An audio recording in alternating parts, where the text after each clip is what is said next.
Kita adalah zaman ketika kita adalah generasi yang nggak pernah melihat Al-Aqsa merdeka. Ya. Padahal dalam sejarah Islam, Al-Aqsa kejajah cuma 2 kali. 2 kali? Di zamannya ya 3 kali kalau dihitung sama Rasulullah. Rasul hidup aja kan beliau belum pernah lihat Al-Aqsa merdeka kan? Iya. Dijajah Romawi, dibebasin Umar. Kemudian 4 abad bertahan, dijajah pasukan salib, dibebasin sama Salahuddin. Itu juga nggak lama, 88 tahun. Ya. Habis itu damai lagi sama masa Utsmani, kemudian dijajah lagi sama Inggris. Inggris ngasih ke Israel yang kemudian menguasai kita sampai Palestina sampai hari ini. Jadi kami akan tetap berada di tempat ini sebagaimana pemanah-pemanah Uhud tetap berada di gunung mereka ketika yang lainnya turun. Dan kami merasa Rasulullah memanggil kami dari belakang kami, ibqau makanak, tetaplah di tempatmu dan jangan pergi kemanapun. Sebagaimana ada 5 ksatria pemanah Uhud yang tidak turun di tempatnya, kami akan tetap ada di sini, dan Rasul membersamai kami dengan kata-katanya, tetaplah di tempatmu. Orang beriman tuh punya semacam, kalau bukan kartu as, tapi dia punya privilege dari Allah. Orang kalau beriman punya privilege, dia akan mendapatkan apa yang dulu Rasul dapatkan. Nusirtu birru'bi masirata syahr. Aku, kata Rasul SAW, aku ditolong oleh Allah dengan rasa takut yang dihujamkan pada musuhku selama sebulan perjalanan. Apa maksudnya? Artinya, musuh sebelum ketemu kaum muslimin, sebulan sebelum kaum muslimin, udah merasa takut. Mencintai 3 hal.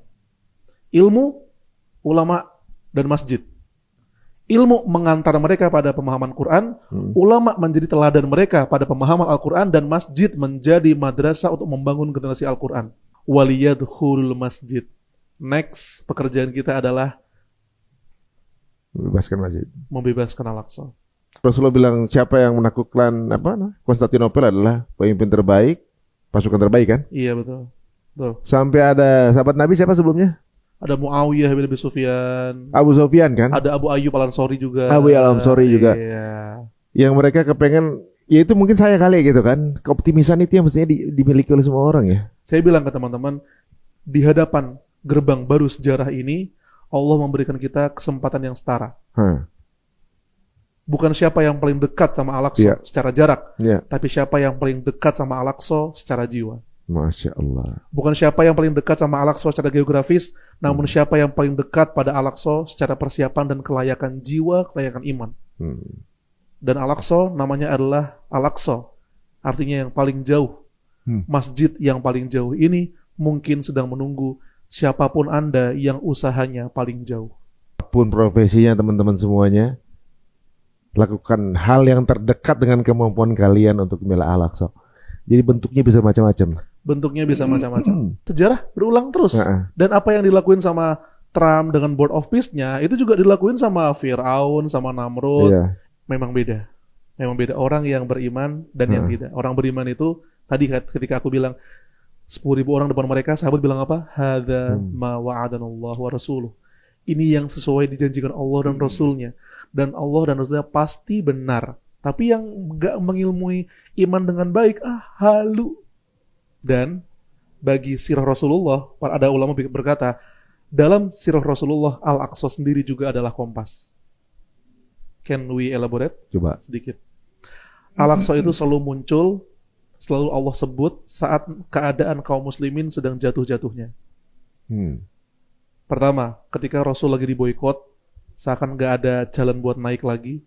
Diboikot 3 tahun, Abu Thalib wafat, Khadijah wafat, pulang dari Taif 10 hari, difitnah dan segala macam. Allah sebut Al-Aqsa.